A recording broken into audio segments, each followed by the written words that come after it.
Essa aqui é a minha pesquisa que eu comecei na graduação da ESG e eu continuo desenvolvendo. Chama Tipos sobre Trilhos. Vou falar sobre os letreiros dos bondes do Rio Antigo. Então, essa história acontece nesse período de tempo, né? Durante quase 100 anos, os bondes rodaram pelo Rio de Janeiro e acabaram mudando a cara da cidade. Essa foto aqui é em Salvador, mas as cenas eram mais ou menos iguais no Rio, né? Então, em 1860, ainda tinha trabalho escravo, e é mais ou menos nesse contexto que chegam os primeiros bondes ao Brasil. As companhias de bonde tiveram que realizar uma série de mudanças no próprio espaço físico da cidade para que os carros pudessem andar, né? Eles estavam muito gananciosos, querendo cobrir toda a cidade, não havia transporte público, e os bondes foram o nosso primeiro sistema. Eles antes eram puxados por cavalos e burros, e bem nessa época, na segunda metade do século XIX, as companhias investiram pesado em abrir túneis e acabaram mudando a cara da cidade. Isso daqui é Copacabana, alguns meses antes da chegada do primeiro bonde. Aqui é o Arpoador, não é exatamente o mesmo lugar, mas seria mais ou menos assim quando começaram as operações. E pouquíssimo tempo depois, já 18 anos depois,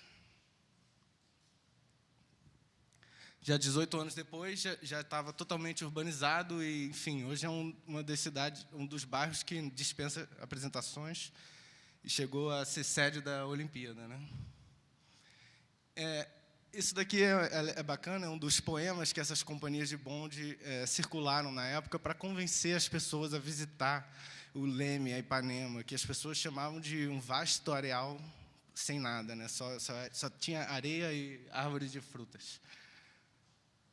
Então, o resumo desse impacto do bonde é esse, né? Durante os 100 anos em que eles rodaram no Rio, eles democratizaram o transporte, expandiram a paisagem urbana e criaram vários bairros novos. Trouxeram inovações como a eletricidade e o telefone, que chegaram ao Brasil através dessas companhias, e carregaram os ricos, os pobres, os vivos, os mortos, e, enfim, de tudo, de canhões a casamentos, e aí o correio.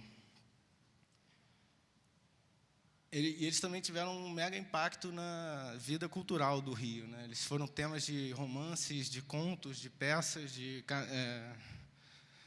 blocos de carnaval, ainda são temas de bloco de carnaval. Mas tudo que é bom chega ao fim, e para os bondes foi nos anos 50, na gestão do Juscelino Kubitschek.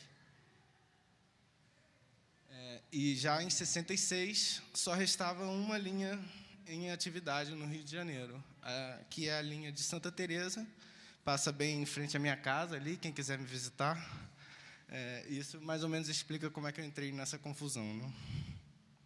Hoje a gente tem esse veículo lerdos para turistas, o VLT. É um passo na direção certa, eu acho, que transporte público sobre trilhos, mas ainda, né, muito incipiente. Isso aqui para dar uma dimensão da tragédia, né? Essa linha verde é o nosso metrô de hoje em dia, e em vermelho eram os bondes na década de 30. Dá para ver que é uma rede que penetra muito mais a cidade, que é em rede, né? O nosso metrô não é em rede como o de vocês aqui em São Paulo, ele é só uma linha reta. E, mesmo nessa época, os bondes já tinham uma capacidade de transporte de 1,5 milhão de cariocas por dia, que o metrô do Rio só chega a 900 mil. Então, a gente ainda não conseguiu alcançar a nós mesmos. Mas vocês devem estar se perguntando, né? Essa palestra não é no dia tipo, cadê as letrinhas? Bom, os bondes usavam muitos aparelhos de comunicação, né? Como qualquer sistema de transporte público. Enfim, isso eram várias peças, e elas eram todas pintadas à mão, dentro das oficinas dos bondes. Então, vou falar brevemente aqui dos bilhetes. Não tinha muito padrão, eles tinham a companhia do Jardim Botânico, que foi uma das primeiras, tinha a própria oficina tipográfica e eles imprimiam tudo. O que é interessante dos bilhetes é que foram eles que deram esse nome, bonde, né, que não se usa em nenhum outro país do mundo. Na época, a passagem era R$ 120, mas não existia nota de R$ 120, só nota de R$ 1.000. Então, para isso, eles vendiam as passagens antecipadas em blocos de 5. E, como eram empresários americanos e ingleses, eles escreviam lá, bond, que é título, né, um título que vale para depois você pegar o bonde. Só que foi imprimindo a imagem do bonde do lado dessa palavra nova, num lugar onde 80% da população era analfabeta, rapidinho eles acharam que o desenho era o bonde, ficou. Tinham essas placas aéreas de metal, isso foi mais tarde, já na virada do século, quando os bondes se eletrificaram. Essa daqui é uma que sobreviveu, está lá na oficina de bondes de Santa Teresa. Tinha os números, né, os algarismos, que começaram sendo pintados no mesmo estilo, que eu já vou chegar nisso, e passaram a ser pintados já com essa influência mais old style, ou moderna até, de estrutura de caneta caligráfica. E o que é legal de ver aqui dos números é que, mesmo nos algarismos, eles já tinham uma coisa que eu vou mostrar para vocês, que é de esticar e comprimir as formas de letra. Então, ali na lateral, como tem mais espaço para ocupar, e no século XIX não gostavam de deixar espaço em branco, eles esticavam os números. Então, mas o que é mais interessante nessa história são os letreiros com os nomes dos destinos, né? O que eu achei legal é que, durante quase o tempo todo, eles mantiveram o mesmo estilo, né? Houveram algumas exceções ao longo do tempo, é claro, mas a imensa maioria dos letreiros é construída mais ou menos do mesmo jeito. Então, desde fotos de muito cedo, aqui é um carro do Rio, que correu no Rio, ainda na fábrica dele, em Nova York, e ele já com a sinalização aí, e você já começa a ver variações sobre o mesmo tema, né? Desde o século XIX até chegar no Rio, na virada do século, até os anos 20, 40 e, finalmente, 60, que foi quando acabou.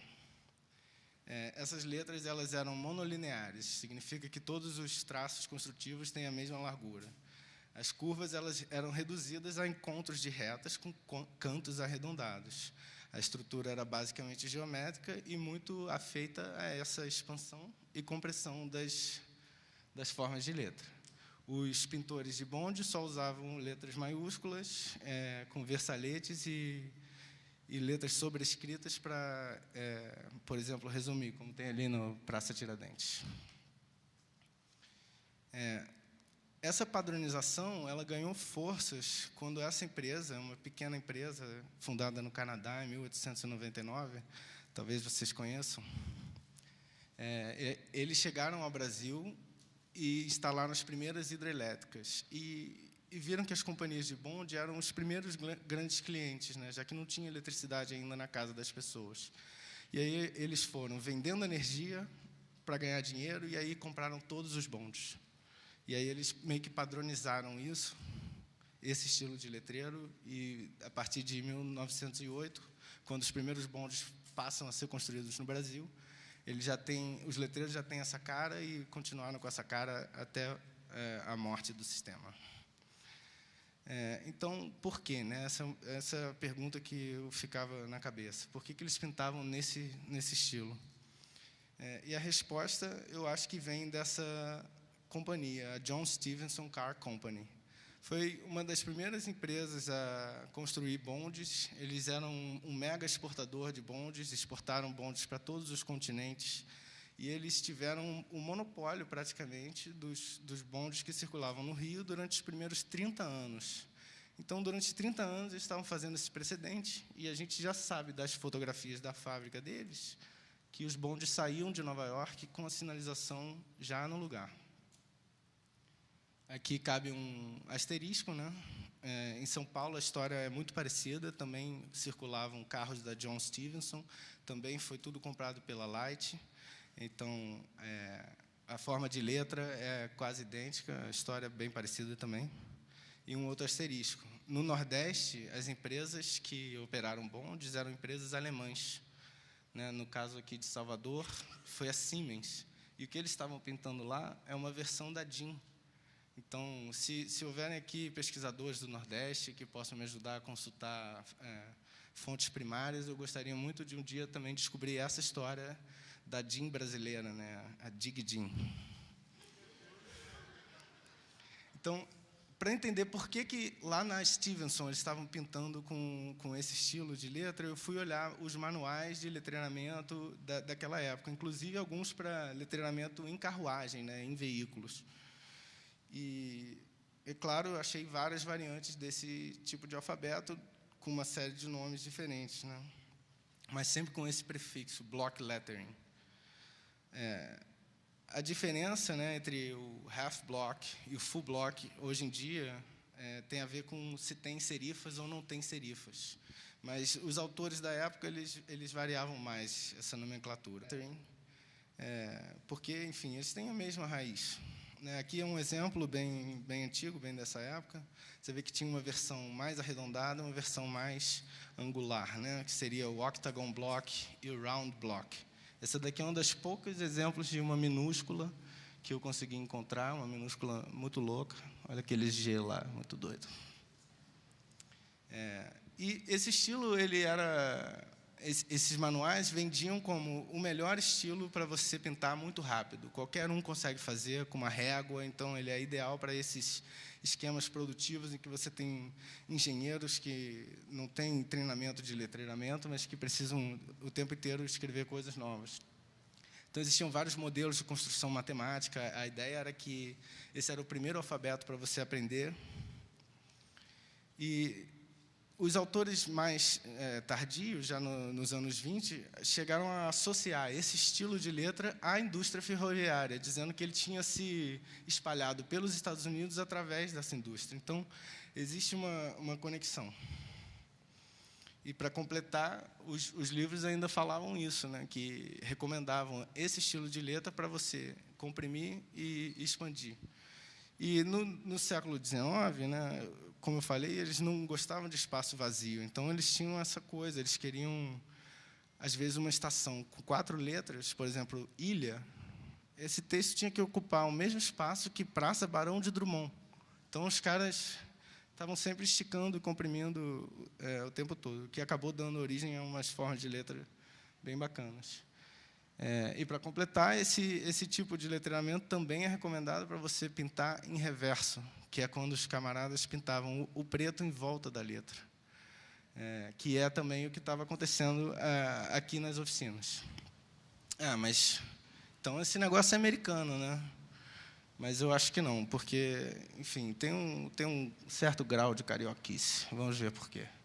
Então, para começar, essa é uma das fotos mais legais que eu achei. Isso é praticamente no mês que inaugurou a primeira fábrica de bondes da Light no Brasil. E esses camaradas estavam ali construindo, eles eram os mesmos camaradas que foram pintar os letreiros.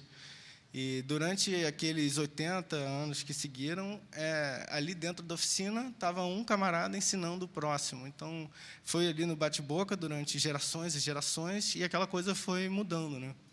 Eu tive a sorte de falar com um camarada que trabalha no bonde de Santa Teresa hoje e que tinha letrado bondes e ônibus antes. E eu perguntei para ele, me mostra aí o seu modelo, né? Eu estava doido para achar um papel, um negócio, mas ele só riu na minha cara, falou que não tinha modelo. Claro que não tinha modelo, precisa de modelo não, pô, tem régua, tu quer mais o quê? Enfim, mas eu achei interessante, né?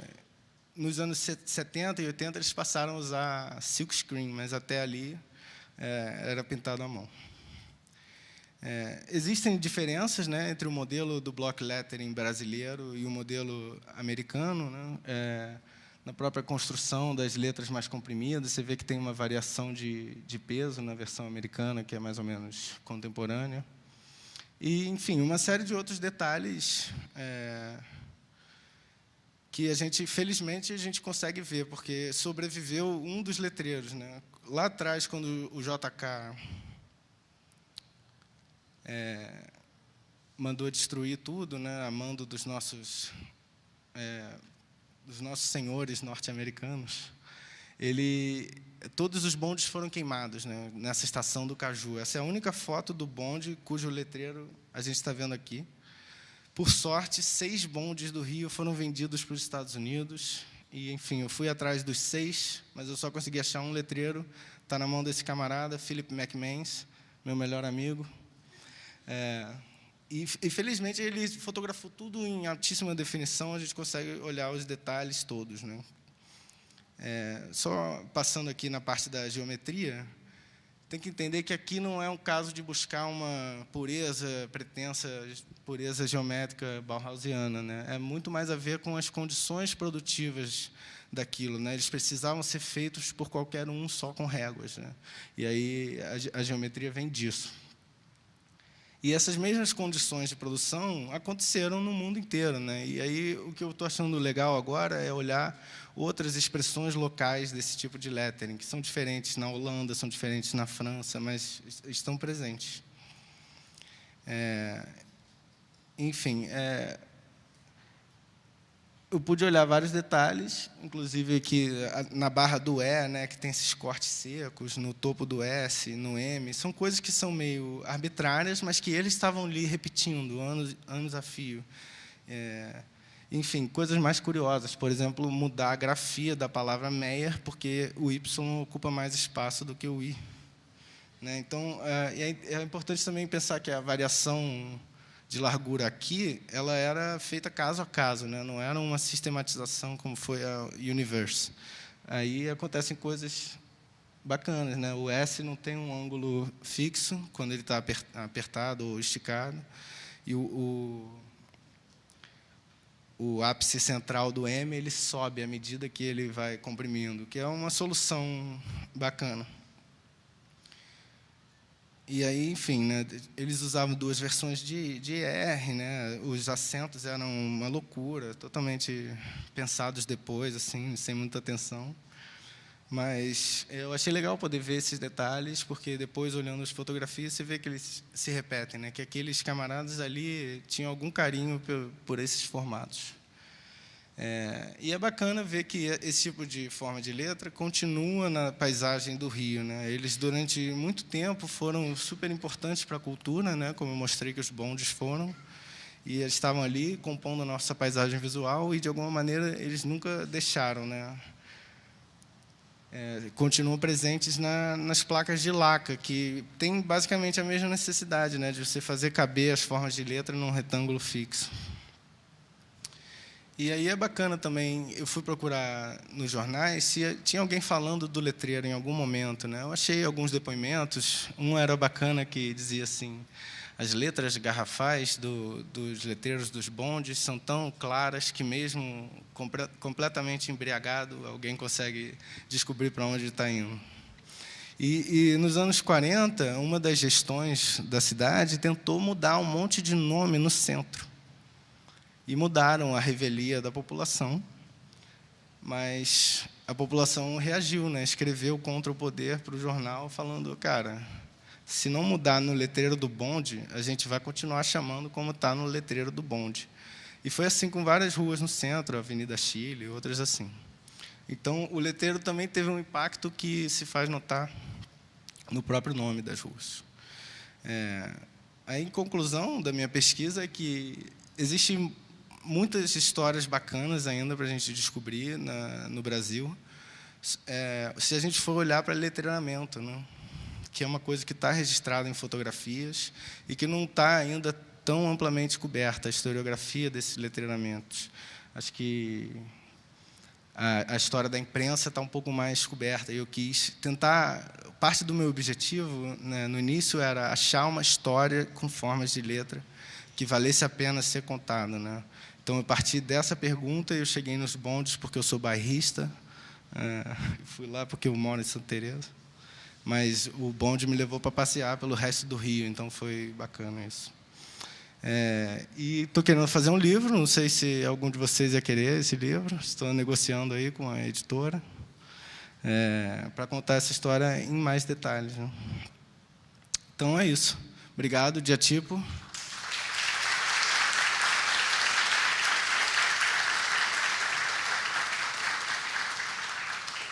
Só um adendo, eu fiz fontes, né? Estou fazendo fontes que se desdobram dessa pesquisa, mas é um outro projeto para outro diatipo.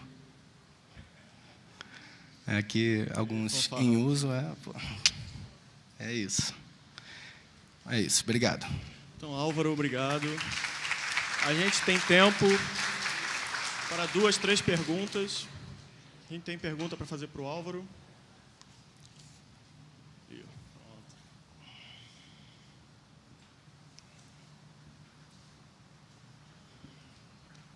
Álvaro, bom, eu queria saber se você, por olhar essas testeiras de ônibus, de bondes antigos, se você provavelmente você deve reparar bastante nas atuais, nas digitais, né? Eu queria saber se você chega a pesquisar isso, a analisar isso também, que a gente hoje elas não tem nem assento feito para isso, né? Fica lá assento para cima, para baixo, não são responsivas. Se for pensar, todas as fontes eram responsivas, né?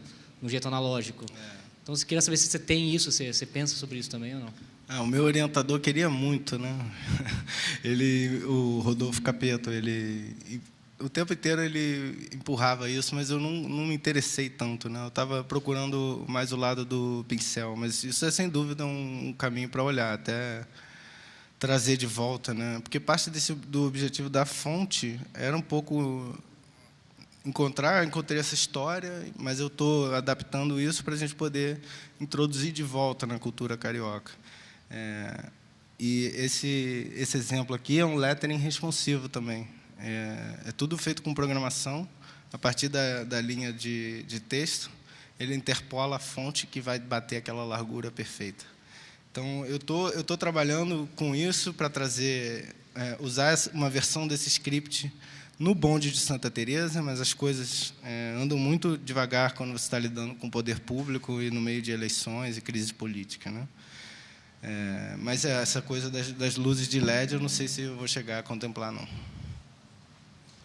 Mais alguma pergunta? Perguntas, dou-lhe uma. A fonte que você está criando, ela vai ter variações no C, no E, como os pintores antigamente faziam? Ou seria apenas um C?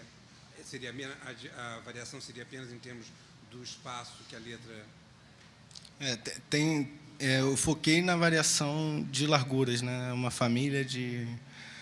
Inicialmente são 9 fontes, mas eu estou achando que vou precisar deixar com um pouco mais de nuance. Talvez eu faça 12, eu não sei. 12 larguras, mais 4 pesos. Ainda estou estudando isso. Não tem muitas variações de caracteres, não. Eu tenho eu tenho 2 versões de R e 2 versões de S.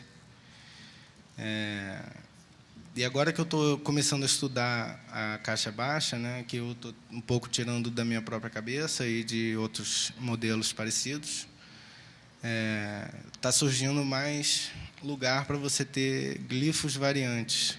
Mas eu acho que, como eu quero trazer isso para o uso em sinalização, de novo, né, que é a função original, que isso confunde mais do que ajuda. Nesse contexto, que você precisa de claridade total de leitura. Então, é uma coisa a se estudar, com certeza, mas eu acho que dificilmente eu vou implementar muitas variantes, porque a ideia não é tentar captar toda aquela variação feita à mão, né? Porque a minha ideia era, na verdade, trazer aquelas formas de letra para o século XXI.